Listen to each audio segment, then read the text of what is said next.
Okay, downside અહીંયા વધારે જોવા મળી શકે છે. ટાટા પાવર ઉપર ખાસ ઓપ્ટિમિસ્ટિક વ્યૂ નથી અહીંયા દેવાશનો. ત્યારે જ આપણી સાથે હવે આ ચર્ચામાં એડલવાઇઝ ફાઇનાન્શિયલ સર્વિસીસમાં હોલસેલ કેપિટલ માર્કેટ્સના સીઈઓ વિકાસ ખેમાણી પણ જોડાઈ રહ્યા છે. વિકાસ, સ્વાગત છે આપનું.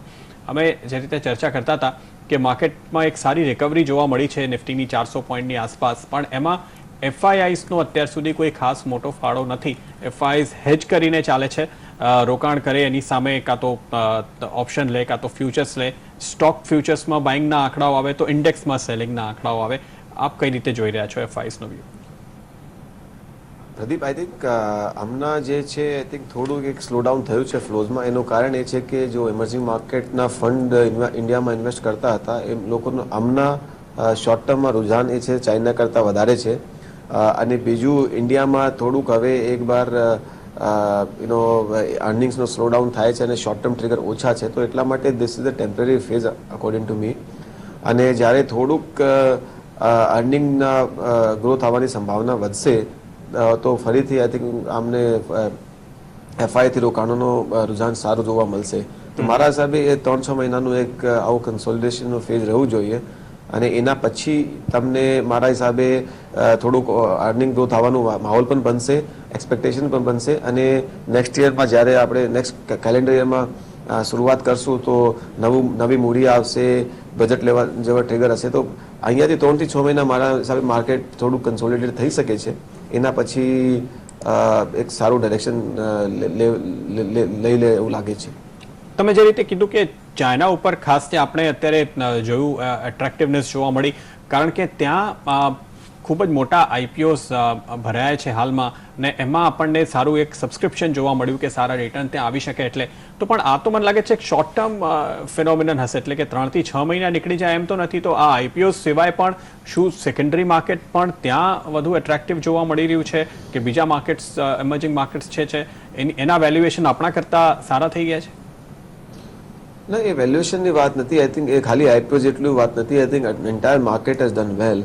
અને શું થાય કે if let's say fund manager is running a emerging market fund and each market is like a sector for him, what it will mean for a domestic fund. So if a particular market does well, તો ત્યારે એમનો અને let's સે એ ત્યાં underweight હોય તો એમને performance ખરાબ થઈ જાય. તો એમનો એટલા માટે if some market particular does well એમને એ ત્યાં એક્સપોઝર લઈને જવું જ પડે. ત્યાં they can not be underweight. So that is what has happened. Last year, if you see, most of the emerging market fund manager, એ લોકો ચાઇનામાં અંડરવેટ હતા, ઇન્ડિયામાં ઓવરવેટ હતા. અને સડનલી ચાઇના જ્યારે પરફોર્મ કરવા માંડ્યું ત્યારે એ લોકોના પોર્ટફોલિયોમાં એમનું પરફોર્મન્સ ઇમ્પેક્ટ થવા માંડ્યું. તો એ લોકો ઇવન ઇફ અર્નિંગ્સ હમણાં એવું નહીં કે ચાઇનામાં કંઈ અર્નિંગ બહુ ઇમ્પ્રૂવ થઈ ગયા છે કે આઈ મીન ત્યાં પણ હજી માર્કેટની બહુ બધું લિમિટેશન્સ છે, પણ એ જસ્ટ બીકોઝ એ માર્કેટ પરફોર્મ કરે છે એનું પ્રેશર એમના ઉપર પડે છે, એથી fund manager are force to take money out there. Otherwise I don't think આજે પણ ઇન્ડિયા ફંડામેન્ટલી જુઓ તો Indian market macro perspective, growth perspective China કરતાં વધારે સારા લાગે છે. હું કોઈ એક્સપર્ટ નથી, પણ મોટા મોટી જે વાત કરવાથી કે જોવાથી જે સમજ પડે છે કે ઇન્ડિયન માર્કેટમાં હજી પણ વધારે પ્રોમિસ છે લોંગ ટર્મમાં, મીડિયમ. શોર્ટ ટર્મમાં જે ડિસઅપોઇન્ટમેન્ટ આવે છે તો લોકોએ શોર્ટ ટર્મમાં પોર્ટફોલિયો અલાઇન કરે છે, પણ જ્યારે પણ થોડુંક માર્કેટમાં કરેક્શન આવે છે, જો માર્કેટ નિફ્ટી 8,000 પાસે આવે તો આપણે લોંગ ટર્મ ફંડમાંથી ફ્લો આવવા જોવા મળે છે. તો મારા હિસાબે એ એક શોર્ટ ટર્મ ટ્રેન્ડ છે. એ 3 મહિના પણ લાસ્ટ કરી શકે, 6 મહિના પણ, એ કોઈ ચોક્કસ રીતે કહેવાય નહીં. પણ આપણે એક માનવું જોઈએ કે અર્નિંગ ગ્રોથ થવામાં થોડુંક ટાઈમ લાગશે. સો એક 3 થી 6 મહિના પ્રોબેબલી માર્કેટ કન્સોલિડેટ થશે, પણ એ સૌથી બેસ્ટ ઓપોર્ચ્યુનિટી બાય કરવા માટે આપશે. કેમ કે એ જ્યારે માર્કેટમાં યુફોરિયા નથી હોતું, જ્યારે માર્કેટમાં થોડુંક અનસર્ટનિટી હોય છે અને લોંગ ટર્મમાં સારું લાગે છે, તો એ મારા હિસાબે બેસ્ટ ટાઈમ છે માર્કેટમાં બાય કરવાનું, બેસ્ટ ટાઈમ છે માર્કેટમાં એક્સપોઝર ગેઇન કરવાનું. જો તમે 6 થી 12 મહિનાનો વ્યૂ લો તો માર્કેટમાં બહુ જ રિટર્ન જોવાની શક્યતા દેખાય છે. પણ ત્યારે જ વિકાસજી પાછલા એક વર્ષની વાત કરે તો કદાચ મોદી રેલી કહી શકાય, પણ ત્યારબાદ ક્યાંક ને ક્યાંક આ જે ઉત્સાહ તો ઓસરતો દેખાયો છે. પાછલા એક વર્ષમાં તમને શું લાગે છે મોદીજીએ જે પણ ઘોષણાઓ કરી, જે પગલાં લીધા, કેટલા કારગર સાબિત થયા છે અને આવનાર દિવસોમાં થશે? જો તમે એક સરકારનું પરફોર્મન્સ જોવો તો મારા હિસાબે એ સરકાર બહુ સારા અગત્યના પાયા લીધા છે. એ સ્ટ્રક્ચરલ પાયા સુધાર કરવા માટે કામ કર્યું છે.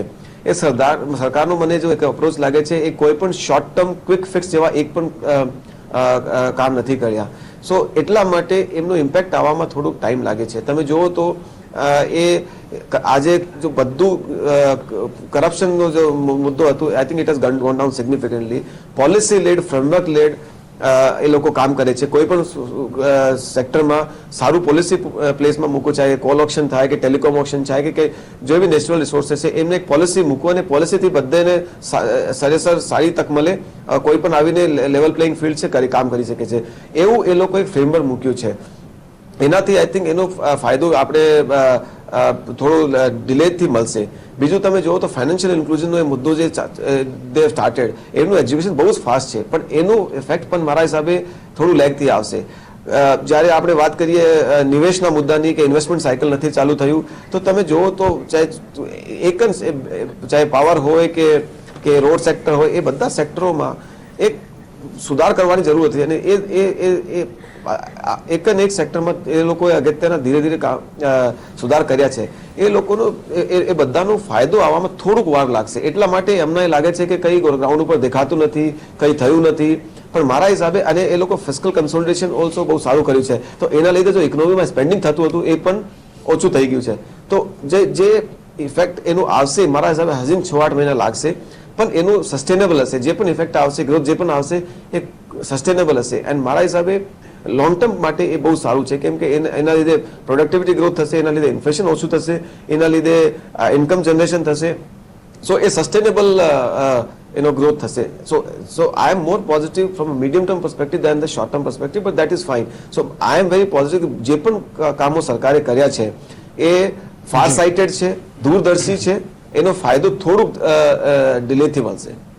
જી, તો જે દિવસે ચૂંટણીના પરિણામ આવ્યા હતા, સેન્સેક્સ 24,000ની આસપાસ પહોંચ્યું હતું, નવા રેકોર્ડ્સ બનતા આપણે જોયા, ને ત્યારબાદ આપણે છેલ્લે 30,000 સુધીના લેવલ્સ જોયા છે માર્કેટમાં. તો એમ કહી શકાય કે 30% જેટલું રિટર્ન આપ્યું સરકારે પહેલા વર્ષમાં.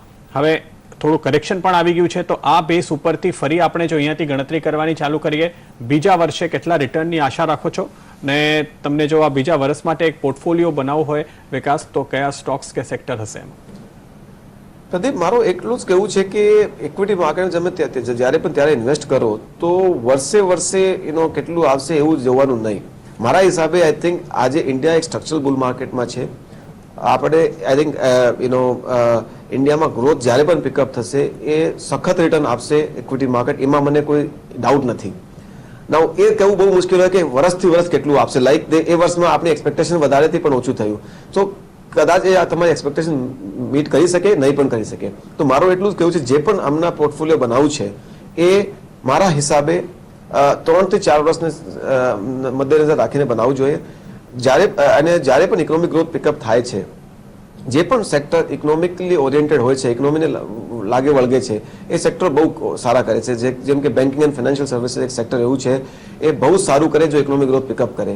એમાં 20 થી 25% રિટર્ન મારા હિસાબે બનવાની બહુ શક્યતા છે. એ કમ્પાઉન્ડ સારી રીતે કરશે, તો તમે એ સેક્ટરમાં સારું એવું એક્સપોઝર રાખવું જોઈએ. Automobile sector always pick up when economy picks up, એ સેક્ટરમાં સારું એક્સપોઝર એવું જ રાખવું જોઈએ. આપણે દરેક સર્ટન એક્સપોર્ટ ઓરિએન્ટેડ સેક્ટર છે, એમાં પણ સારું એવું ગ્રોથ આવશે, કેમ global markets are also doing વેલ અને કરન્સીનું આઉટલુક પણ થોડું સારું લાગે છે. તો મારા હિસાબે export oriented sector will also do well. અને lastly I would say certain exposure તમને મિડ કેપમાં રાખવું જોઈએ, કેમ કે જ્યારે પણ બુલ માર્કેટમાં mid cap always outperform the large caps. તો એમાં obviously selecting stock and all those things are very big challenge and that has to be right, but એમાં પણ superior return મળશે જ મળશે. સો મારા હિસાબે તમે જો 2-3 વર્ષ ધ્યાનમાં રાખીને જો પોર્ટફોલિયો બનાવો તો મારે એવું I don't have any doubt કે 20% એન્યુઅલાઇઝ રિટર્ન નહીં મળે over next 3 years, but next 1 year કેટલું આપશે એ 30 પણ આપી શકે છે, 15 પણ આપી શકે છે, કહેવાનું બહુ મુશ્કેલ છે. ઓકે, તો 20%નો એન્યુઅલાઇઝ રિટર્ન મળે તો 3 વર્ષમાં તમારા રૂપિયા બમણા થઈ શકે, એટલે સારું રિટર્ન મળવાની આશા છે 3 વર્ષના પર્સપેક્ટિવથી. વિકાસ, આભાર આપનો. પણ મિડ કેપ સ્મોલ કેપ જે રીતે વિકાસ ચર્ચા કરતા હતા, દેવર્ષ આપણે જોઈએ તો ગયા 2-3 દિવસથી આ સેગમેન્ટમાં તેજી જોવા મળી રહી છે, કારણ કે